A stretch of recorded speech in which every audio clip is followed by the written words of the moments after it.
A day in my life as a makeup artist here sa Southern Leyte. Hi mga Vabs! Another makeup racket for today. It's been a while no nga wata nakapagkadlaw nga racket. So for today's video mga Vabs, agamo ding makeup racket for today is pictorial. So mauna jud ni agamo nakasanayan nga routine ni Love no. Kay dili na jud bag-o na mo nga mamata og kadlawon mga Vabs. Bitaw to be honest, dili jud lali mo mataog sa jud mga Vabs pero laban ta diring dapita. Medyo na ito magdoble og kayod mga Vebs no, kay daghan na batang pangandoy sa kinabuhi. Bahalag mo matatag alas 2 sa kadlawon diri mga Vebs no, kay para raman jud makakwarta ta diring dapita mga Vebs. Mo nang saludo jud ko sa mga makeup artist mga Vebs no, especially katong sila nagbo-hair and makeup. Like kanang wala bitoy mo assist nila.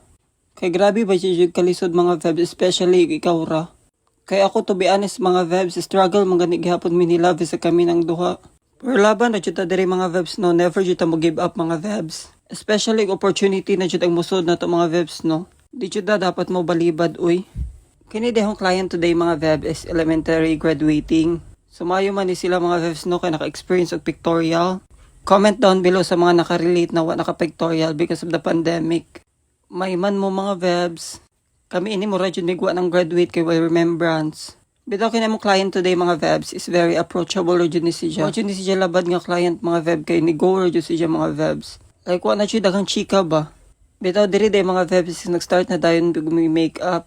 Kay actually super early jud ilang call time ni dapat on time here pa jud pud sila. Mo nang bahalag sa jud sa buntag mo laban jud ta diring dapita. Bitaw mga Vebs before mo mag-apply og any product sa clients, imo sa jud nagstudyhan no kung say mabagay na siya nga look. Like kung asa ka dapit mo adjust and everything. And of course mga Vebs, dapat jud cleanliness sa diring dapita no. Dapat well sanitized jud ang mga gamit diri mga Vebs. Kaya ako mga Vebs, malipay jud ko nga magtan-aw nga hap sa iyong mga product. Like ano bitang well organized na sila og plaster jud sila ba. Lami ra kayo sa matatan-awon mga Veb og organize imong mga gamit og di ka mangita-ngita bisag asa bitaw. Especially we appreciate pud sa imong client ag imong mga gamit no.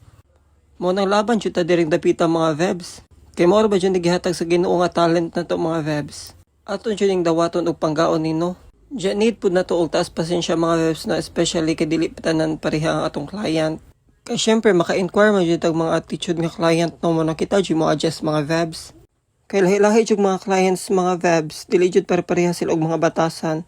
Mo nang dapat magbinutan jud ta diring dapita mga Vebs no, dili tam pwede magpa-attitude. So karon mga Vebs kay morena man ni atong client no, so ato ra jud ang i-maintain ni siyang morena beauty. Para gwapa jud siya kaadyo mga Vebs ba. Kay lisod sa dugmo unay nato siyang white lady mga Vebs no, very wrong jud pictorial ra ba jud ni. Layo para bag November 1 mga Vebs, so cancel sa diring dapita. So ato jud buhaton atong best diring dapita mga Vebs na magwapa jud si examot no. Kay para sad magbalik-balik atong client no. So anyway, di ay nakapabook na po dahil sila para sa graduation.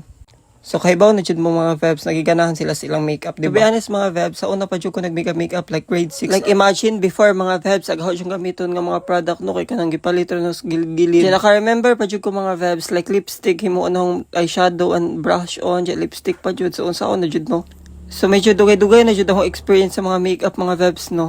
Like legit mga Vebs, dugay na jud ko sa industry sa makeup. Yung sa una naka-remember ko mga Vebs na as a beginner ag pinakalisod yun nga process sa kiningkilay yun mga Vebs. Mao yun yung ika-stressan sa una mga Vebs no, like ako yun yung gi-practice para ma-perfect bitaw. Sobra yun sa hustle para na ho ingato nga tayo mga Vebs. Pero ako yun yung gihimong inspiration mga Vebs no, para mo push pa. O para pad ma-practicean pa na to mga Vebs bitaw. Practice sa jud ko ingato nga tayo mga Vebs hantod nakuha ra jud na unsay technique. So tinuod jud ilang ginaingon mga Vebs no nga practice makes perfect ra jud sa tanan natong buhaton. Like perfect ra jud mga Vebs no. Bitaw mga Vebs before day ko nisod ning industry sa makeup no. Aga ako jud gipang makeupan sa una is ka nang maigagaw na ho akong praktisan mga Vebs. Mo nang salamat jud ko sa maigagaw sa una no nga nahimong way na ho para mahimong ingani nga makeup artist.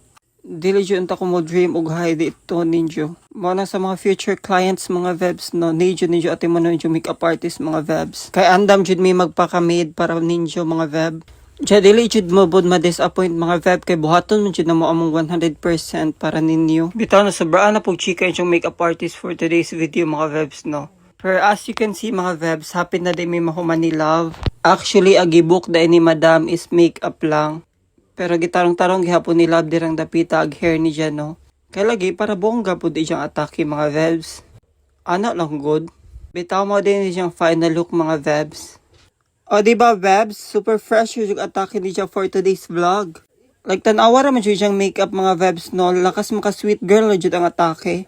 Perfect na jud po nakaadyo mga Vebs kay syempre pictorial man po today mga Vebs diba? So dapat jud light lang atake ba? Kana bitong after 10 years ma-recognize gihapon nga si Jat aga tong gi-makeupan. Anyway mga Vebs, comment down below ug asa ni niabot na video mga Vebs. Like asa nga lugar ni abot ni nga video na ho. Para sa ma-shoutout mo na sa next vlog. Anyway, nag-pack up na day pud mi ni love mga Veb. Bitaw, thank you so much kaadyo sa inyong love and support mga Vebs. More day to for today's vlog. Bye mo oy.